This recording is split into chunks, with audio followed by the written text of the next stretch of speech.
Hace poco acabo de terminar de leer un gran libro del cual hoy les voy a hablar, donde se va a buscar desmentir una parte de la historia y una parte de la filosofía, porque creo que al final no sabemos nada o casi nada del pasado.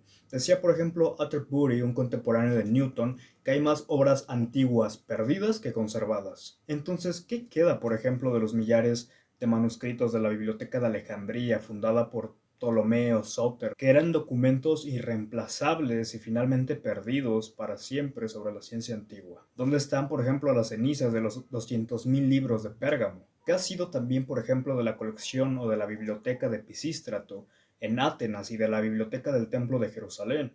Y finalmente resulta un poco curioso preguntarse a sí mismos qué tipo de información contenían los millares de libros que finalmente fueron quemados, por ejemplo, en el año 213 a.C.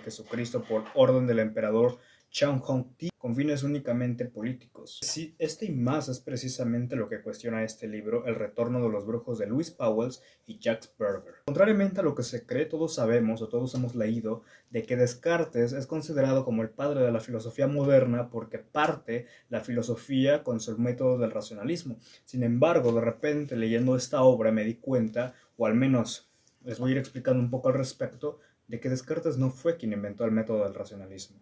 Por ejemplo, consultemos el texto propio de Descartes sobre que el que busca la verdad, dice él, debe mientras pueda dudar de todo. En este caso vamos a dudar incluso de que el propio Descartes haya podido decir eso por cuenta propia y no porque se lo haya fusilado de alguien más. Para algunos cuantos, esto es como que una frase muy nueva y reciente, pero si tomamos por ejemplo textos como el libro segundo de la Metafísica de Aristóteles, el cual pues es el cual sí es un libro un poco grueso, de 400 páginas, que contiene creo que 12 libros, lo leí hace tiempo, pero bueno, la situación es esta, y ahora sí citando a Aristóteles, él dice en el libro de la Metafísica que el que quiere instruirse primero debe saber dudar, pues la duda del espíritu conduce a la manifestación de la verdad.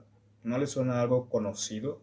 Algo a lo que alguien más luego dijo también posteriormente, 1000 años después, 1400, 1500, 1600 años después, pero cambiándole un poco las palabras, como parafraseándolo. Por lo demás, no solo comprobamos de que Descartes tomó la frase de Aristóteles, sino también la mayor parte de las reglas para la dirección del espíritu, y que constituyen el método experimental. Esto demuestra, en todo caso, de que Descartes sí leyó a Aristóteles, eso que comúnmente los cartesianos modernos suelen negar. Y lo siguiente que les voy a decir a lo mejor y les suena muy conocido de alguien que dijo, si me equivoco, deduzco que soy.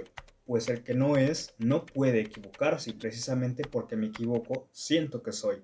Como cogito ergo sum, pero desgraciadamente no es de Descartes, sino de su antecesor San Agustín. Esta es como la primera parte que desmiente el libro del retorno de los brujos, sobre quién dijo qué y quién no dijo qué y quién se fusiló a quién, y como ciertas pequeñas mentiras dentro del propio sistema de la filosofía, de que creemos que Descartes sí fue el primero que fundó el pensamiento racional, cuando más bien todo se lo fusiló de sus antecesores para crear un sistema nuevo, entre comillas, que ya estaba, simplemente él le cambió palabras. A su vez, que contrariamente a lo que se puede leer en obras actuales de divulgación, por ejemplo, las ciencias atómicas no fueron inventadas ni formuladas en primer lugar por Demócrito, Leucipo y Epicuro, sino que más bien Sectus Empiricus nos dice que el propio Demócrito la había recibido por tradición, que provenían más bien esas ideas de Moscus, el fenicio, el cual,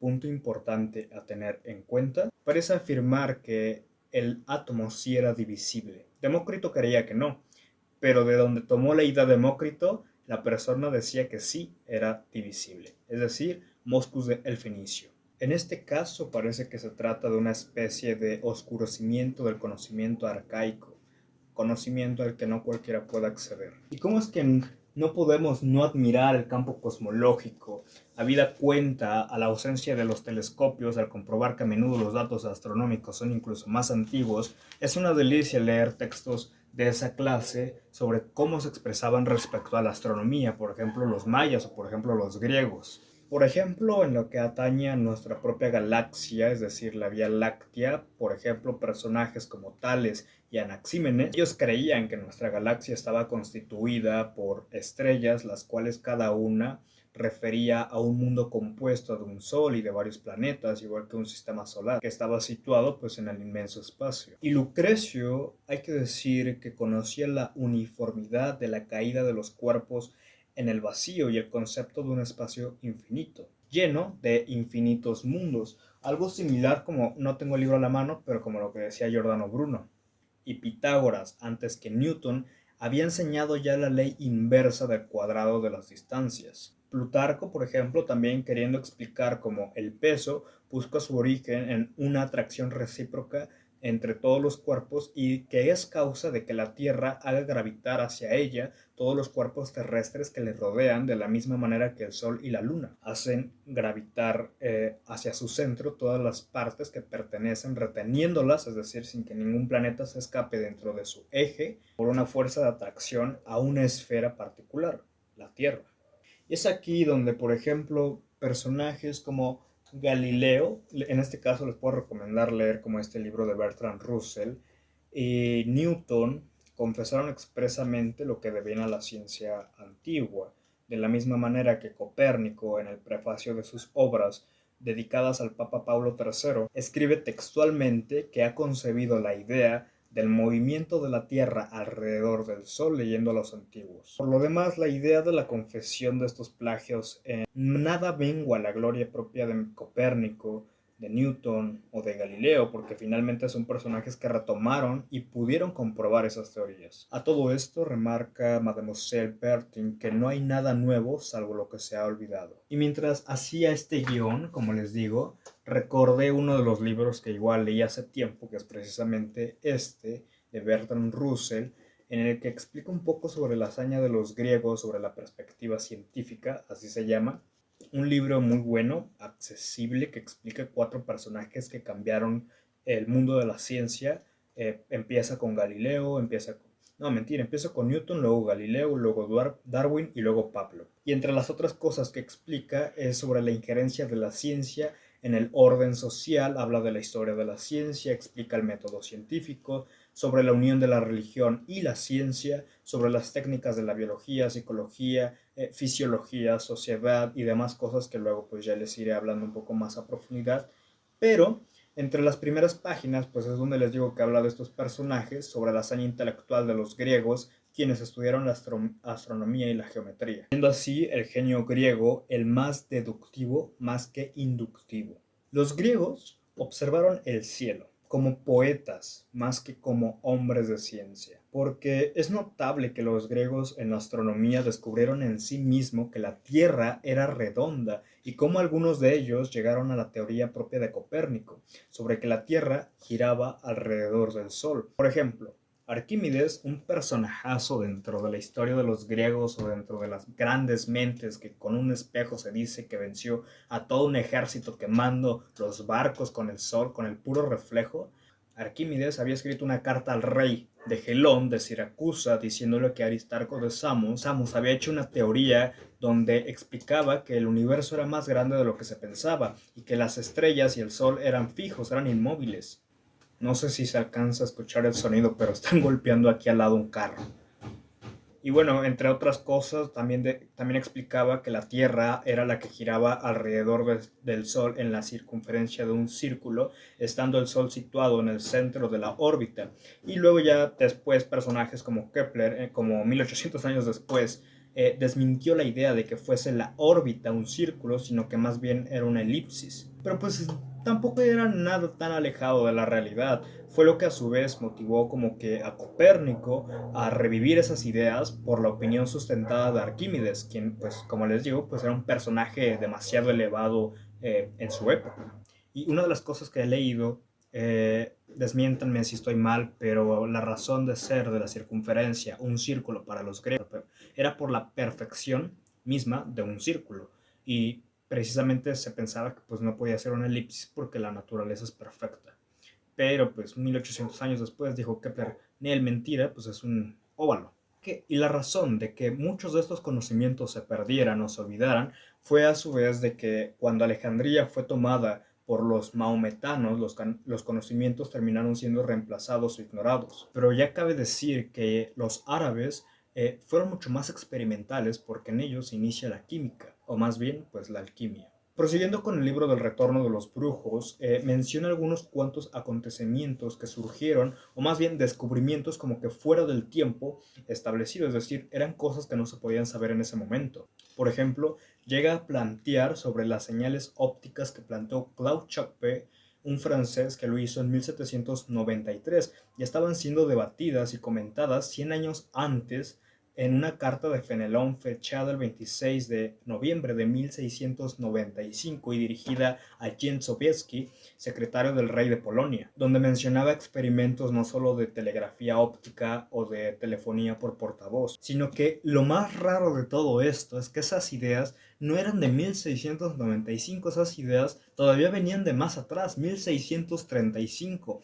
Según un autor desconocido, Daniel Schwenter, que escribió las recreaciones psicomatemáticas sobre el principio del telégrafo óptico y cómo, según en sus propios términos, dos individuos podrían comunicarse entre sí a través de una aguja imantada.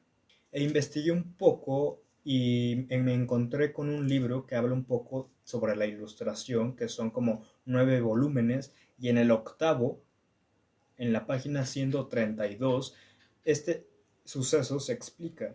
Lo voy a dejar igualmente ahí en la descripción para que puedan verlo en la página en la que está, 132, en la parte inferior derecha. Y ahí se van a dar cuenta cómo describe en 1635 lo que les estoy explicando sobre telegrafía óptica, algo que se estaba apenas planteando en 1795. Ahora veamos otro ejemplo de olvido sobre un escritor igualmente desconocido, nacido en 1729 en Montebourg, cerca de Coutances. Publicó una obra titulada Jimfantic, que fue anagrama de la primera parte del nombre del autor, Tipagne de la Roche, donde describe en ella no solo la fotografía de las imágenes, sino también la de los colores. Dice, cito textualmente, la impresión de las imágenes es cuestión del primer momento en que la tela las recibe. Esta se saca inmediatamente y se coloca en un lugar oscuro. Una hora después el baño se ha secado y ya tenéis un cuadro tanto más precioso cuanto que ningún arte puede imitar mejor la verdad. Y hay que señalar que las propiedades de ciertos cuerpos metálicos capaces de fijar las imágenes están consignadas en un tratado de Fabricus llamado de Rebus Metallicus, aparecido en 1566. Ahora hice mi investigación al respecto, porque pues no les voy a poner ejemplos de cosas que a lo mejor están tergiversadas, sino más bien cosas que sí pasaron en un momento en el que es muy raro como que para que ya se supiera ese tipo de cuestiones, pero haciendo ya mi investigación un poco sobre la historia de la fotografía, a lo mejor a algunos pues no les sorprende tanto, a lo mejor a otros sí, como a mí. Hay que reconocer primero que la palabra cámara viene del latín cámara oscura, que era una habitación cuya única fuente de luz era un orificio muy pequeño en una de las paredes. Entonces imagínense esta pared, aquí hay un hoyito muy pequeñito y aquí están las demás 4 paredes totalmente oscuras. Entonces la luz penetra a través de ese hoyo, proyectando así una imagen del exterior de manera opuesta en el extremo de la otra pared.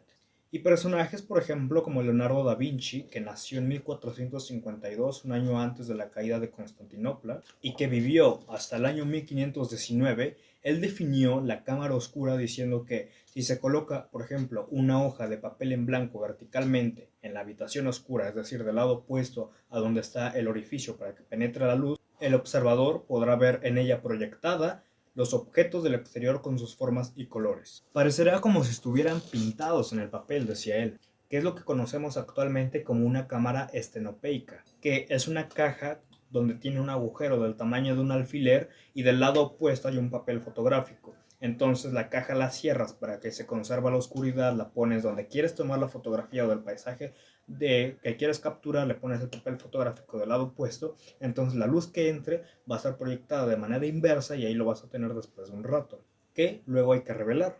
Pero luego se descubrió que no se podía revelar porque al presentarla ante la luz o al exponerla ante la luz, la propia fotografía terminaba ennegreciéndose, porque pues no tenían el proceso de revelación, sino hasta 1663 Robert Boyle comprueba que el cloruro de plata se volvía negro y lo achaca con efecto oxidativo del aire.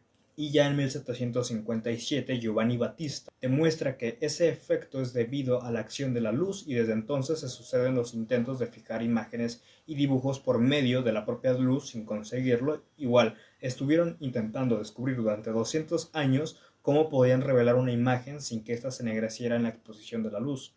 Desde entonces, de donde estaba Giovanni Battista, quien descubre el porqué, de 1757 hasta el año 1826, pues pasaron 69 años de que logró conseguirse la primera fotografía como tal ya revelada. John Herschel, quien era una persona que nace en 1729 y muere en 1871, descubrió en 1819 la propiedad del hiposulfito sódico como fijador de las imágenes de la cámara oscura. Este hecho fue fundamental, ya que aunque se conocía pues las propiedades de las sales de plata para impresionar las imágenes, cuando estas imágenes se exponían a la luz terminaban haciéndose negras. Entonces para ello pues se necesitaba como esa capa capaz de fijar la imagen para que no se pusiera negra, y desde entonces hasta la actualidad se ha mantenido como los tres procesos químicos de revelado, paro y fijador. Y la obra que mencioné en el principio de Giffanti fue una obra de ficción publicada en 1760 que describía el proceso de la fotografía que ya se venía contando 200 años antes, como les decía, con Da Vinci, en la búsqueda de resolver una imagen intacta sin que la luz pues la dañase. Ahora voy a mencionar como el último párrafo que me llamó la atención del capítulo. No hay que dudar de que los antiguos pues eran tan malos como nosotros, pero el conocimiento hacía que se colocaran barreras. Una bula del Papa terminó condenando el empleo de un trípode destinado a robustecer la figura de un arco. Esta máquina, que les explico que buscaba robustecer el propio arco sumada a los medios naturales del propio arco, haría, según el Papa, inhumano el combate. Esta visión de inhumanidad dentro del combate duró al menos 200 años, porque ya luego Rolando en Roncesvalles, derribado por las ondas sarracenas, exclamó: «Maldito sea el cobarde que inventó armas capaces de matar a distancia». Y en tiempos próximos, en 1775 para ser más exactos, un francés ingeniero, Duperron, presentó al joven Luis XVI un órgano militar que, accionado con una manivela, disparaba simultáneamente 24 balas. Esta arma podría considerarse como el embrión de las propias ametralladoras. Imagínense un arco potencializado para disparar 24 balas de manera simultánea en 1775. Pero como les digo, la máquina terminó pareciéndole mortífera al rey y a sus ministros, quienes eran Male Scherfet y Turgot, y la terminaron pues rechazando, y su inventor considerado como un enemigo de la humanidad. Y bueno, pues esa fue una de las partes del capítulo que leí aquí que me encantó, sobre los descubrimientos fuera de un tiempo establecido o demasiado avanzado para su tiempo. Y ya les iré comentando un poco más al respecto de otras cosas que igual me intrigaron mucho, y si quieren que lo haga, pues igual coméntenlo si les gustó, igual como este video que fue hecho a partir de esta obra. Y si no, bueno, pues ya igual iré haciendo otra clase de videos. Así que bueno, pues eso fue todo. Antes de que comience una tronadera de cohetes, yo me voy a poner a editar esto. Así que nos vemos. Bye.